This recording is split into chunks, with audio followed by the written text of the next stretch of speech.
Welcome back to the Bleav in Marlins podcast. I am your host, Brogan Hillman, and today I have a special guest joining me, Mr. Ryan, known at Marlins Ryan on Twitter. Thank you for joining me today, Ryan.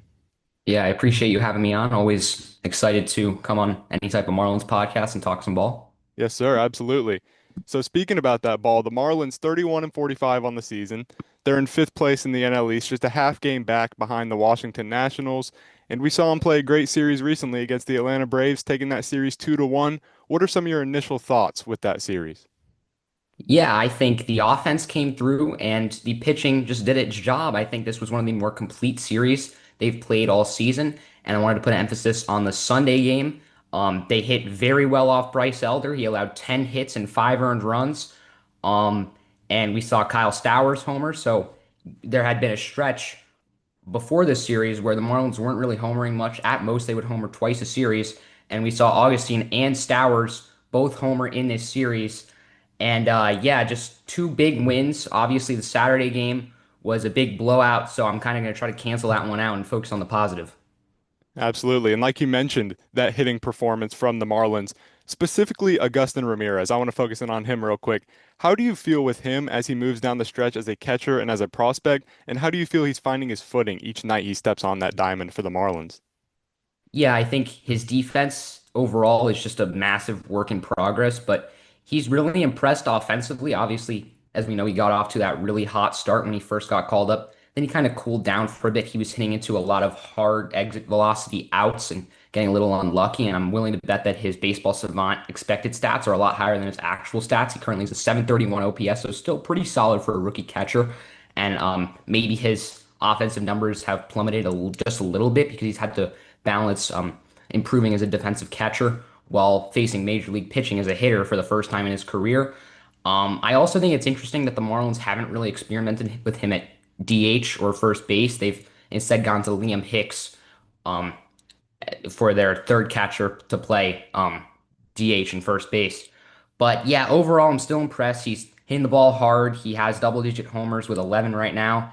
And I think the sky is the limit for Augustine. I think he's one of the most talented hitters the Marlins have had probably since Stanton.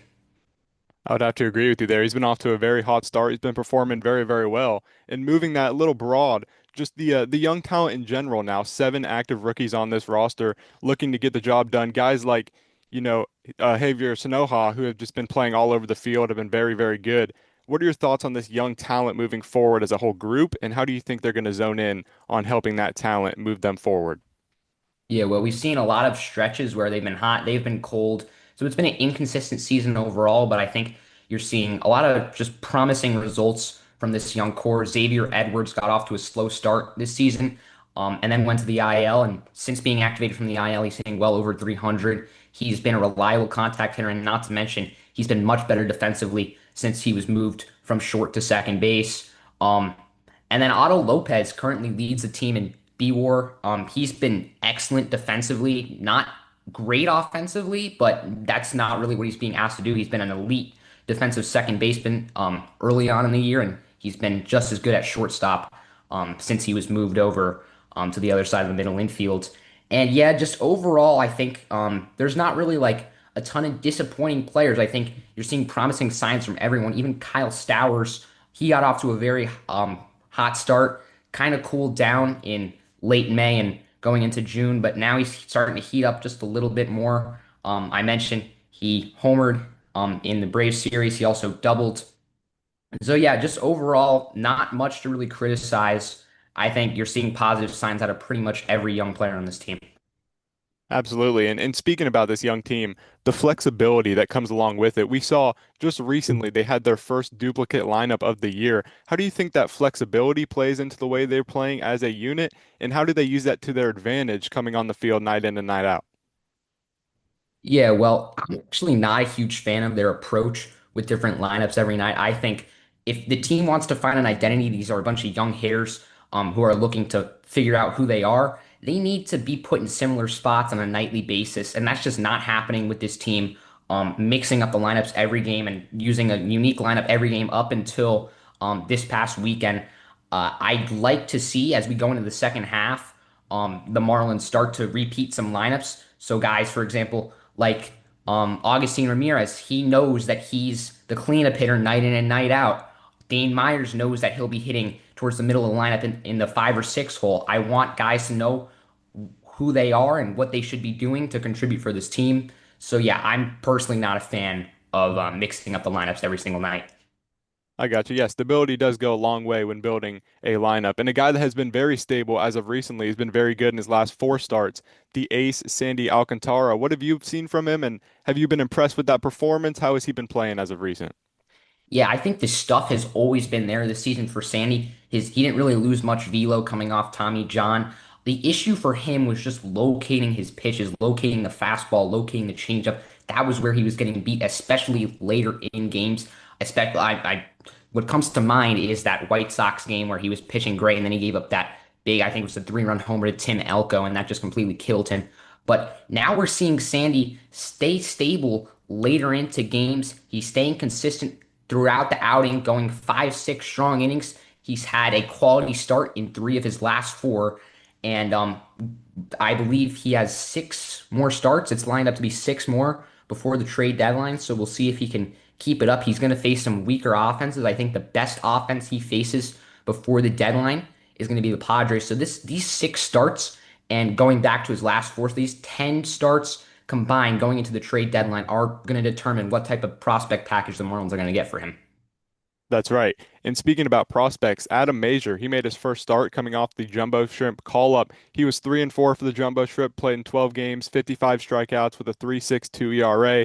What did you like from him in that debut against the Phillies when he made that call up? And what did you think he could improve upon moving forward and maybe having some more future starts for this squad? Yeah, I think simply for Adam Major, he just needs to work on getting a little bit more swing and miss. He faced the Phillies, a team that swings and misses a lot. He got 5 Ks, so not bad, but I like to see the swing and miss go up a little bit more because he gave up a ton of hard contact in that game. So you kind of want to balance things out with swing and miss and hard contact. But I think the stuff still looks solid. I kind of project him to be like a solid back end of the rotation guy once he cements himself as like a legit major leaguer. I gotcha. And moving forward, say we put you in the shoes of the GM of the Miami Marlins. Is there anything in specific that you would do with this squad moving forward, maybe with the lineup changes or just moving forward night in and night out when it comes to hitting, pitching? Is there anything you have in your mind for this squad moving forward? Not much at the moment. I actually agree with how they're managing the bullpen in particular. I like going closer by committee using Henriquez in some games. We saw Henriquez get the save on Sunday. Sometimes they go to Fauché, sometimes they go to Bender. So I like what they're doing, mixing things up with the bullpen. We're seeing a lot more teams now go with just closer by committee rather than one set closer. But yeah, I'll just circle back to what I said earlier about the lineup. I want to see a relatively similar lineup being put out for most days of the week. Maybe they can mix it up one day a week. And my biggest point of criticism for this team, and when it comes to the current active roster, would be Dane Myers getting a lack of playing time. He's seen more playing time recently, but we're still seeing Myers, who's been their best hitter and possibly been their best defensive outfielder as well, not hitting high up in the lineup. He deserves to be hitting sometimes. I wouldn't say lead off. I would say lead off, but Edwards has been much better lately. If Edwards was still struggling like Dane is a leadoff guy, but maybe try to hit Dane 2 hole, 3 hole, 6 hole works, but he should not be hitting in the back 3 in the order. That is just unacceptable. I got you. Absolutely. And is there anything specific you're looking for tonight or tomorrow night when they play the Giants and take on that series there at Oracle Park? Yeah, I just want to see the pitching staff dominant. The Giants have not been that good of an offense this season. I know they just got Rafi Devers, so they're a little bit better, but they're still without Matt Chapman. So after the top of their order with Willie Adames, Tyler Fitzgerald, um, and Rafi Devers, they don't really have that deep of a lineup. So I like to see the pitching staff, which is already hot going into the series, just keep things up, stay dominant. It's also going to be at Oracle Park, which is one of the most pitcher-friendly parks. So I'm expecting from this rotation at least 2 quality starts in this 3 game set. I like to see Quantrill get the quality start. Maybe Junk can go 5 scoreless or give up 1 earned run like he has been doing. And then for Cabrera, I can also see him getting the quality start. He's been great in the past about month and a half. Exactly. Like you mentioned, there has been some great pitching performances, but still yet for a Marlins pitcher to go 7 innings on the season, something they have been just in search for throughout the course of the year. They haven't been able to get to that point. We got close with Cabrera the other night, like you mentioned, who has been balling out as of recently. What do you think it'll take for a pitcher to finally go 7 innings? And do you think we're going to see that anytime soon? Yeah, I think the most realistic pitcher to finally go seven would be Sandy, just because of how he plays. We're starting to see Sandy figure out his command. He's walking less guys. He's being more efficient, getting through innings on only 10, 15 pitches. So I would not be shocked if against one of the weaker offenses he faced in the next few weeks, we see Sandy maybe go seven, and then that would be like his final big outing with the Marlins that the Marlins can use to pitch to potential suitors at the deadline for Sandy. I got you. Absolutely. That would be a great case. What do you think the best case would be for the Miami Marlins heading towards the MLB draft and the All-Star break? Are you looking for anything in particular up to that point? I know you mentioned Sandy, but maybe anything else in this little stretch from here to mid-July? Yeah, personally, I'm not really a draft expert myself, so I can't really tell you much about that. But you mentioned the All-Star break, and I've been thinking a lot lately about who the Marlins might draft, um, or excuse me, who the Marlins All-Star game representative might be, because no one on this roster is super deserving. I think Dane Myers, based on how he's performed, is deserving.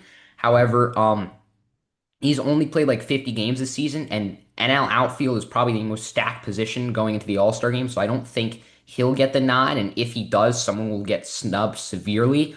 So it'll be interesting to see. Maybe Edward Cabrera gets in, which would be shades of like 2019 Sandy getting in as a younger pitcher with a sub 4 ERA, kind of a mid rotation type numbers. But yeah, I don't know. Maybe it'll be Cabrera. Maybe one of the relievers gets the nod. I know Ronnie Henriquez could be in the running. Fauché could be in the running. Bender could be in the running. But no one is super deserving on this team. But as we know, a player from each team has to be represented in the All-Star game. So it'll be interesting to see what they do.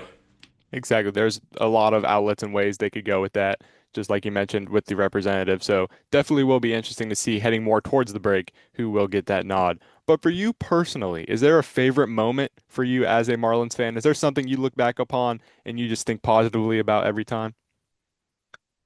Yeah, I mean, overall, I became a Marlins fan in 2019. So my overall favorite moment would probably be when they clinched the playoffs in 2023. But just for this season, I would probably say Kyle Stowers' walk-off grand slam is my favorite moment, and that might be like top five overall. I mean, off Mason Miller, they were down. I think it was like 3 runs going into that inning, or maybe two. I don't really remember, but yeah, that was just an awesome moment. And yeah, I will say this: even though they're 14 games below 500 right now, they still have a lot of extra. Still had a lot of exciting extra inning moments, walk off moments, and yeah, it's been a fun group of guys on this team this year, even though the record doesn't really show that. Exactly. And like you mentioned with those walk-off moments, there's been plenty of them to start off the season. Their first 3 wins all came off of those walk-offs. Like you mentioned, just how do you think that even comes into fruition? And what was your reaction watching those first 3 victories come off of those sort of dramatic and just unbelievable ways? Yeah, I think I kind of tried not to get too overexcited after those moments just because they were against the Pirates and it was opening week. So I knew this team wasn't going to be like some crazy fun top 10 team. But yeah, that was probably the most exciting series of the year. And I don't think any series, no regular season series may ever top that opening weekend 3 walk-off series. I mean, that was just electric. Absolutely. And like you mentioned, you became a Marlins fan back in 2019. Is there anything that led you specifically to the Marlins, or was it more of just I need a team, we're going to go this route, or what exactly led you to South Beach baseball? Yeah, I was just living down here in South Florida, and I started going to a lot of Marlins games in 2019. They were really like the first baseball team I ever watched, so I just got attached to the team. And then one of my earliest memories was watching them clinch the playoffs in 2020 during the COVID season and winning that series at Wrigley Field. So yeah, that's just kind of how it came about. Gotcha, absolutely. And moving forward, last question here for you. We know this lineup obviously has a ton of young studs, a lot of young talent that could just turn into a very lethal lineup and a very exciting lineup to watch in future seasons. What are some of your predictions for the upcoming years, and how do you think this squad can come together and do it as a unit? Yeah, the way things are projecting right now, I think 2026 might be another rough year. Maybe they'll hang in there and be a bit below 500 by the end of the year. But I think 2027 is where we should really see things start to come into fruition. Um, Augustine Ramirez should be flourishing into a superstar by then. We'll see what happens with the pitching staff, but Yuri Perez should be entering his prime around then. Robbie Snelling should have made his debut. Thomas White will be coming up. So there's a lot of exciting things to look forward to. Absolutely. Again, Ryan, I appreciate you for coming on. I appreciate you for coming on to talk Marlins ball. Excited for what the future has to hold and just seeing how the Miami Marlins can close out this season and can continue to grow into that great lineup we want to see heading into future years. I appreciate you for coming on, Ryan. Yeah, I appreciate you having me. Absolutely.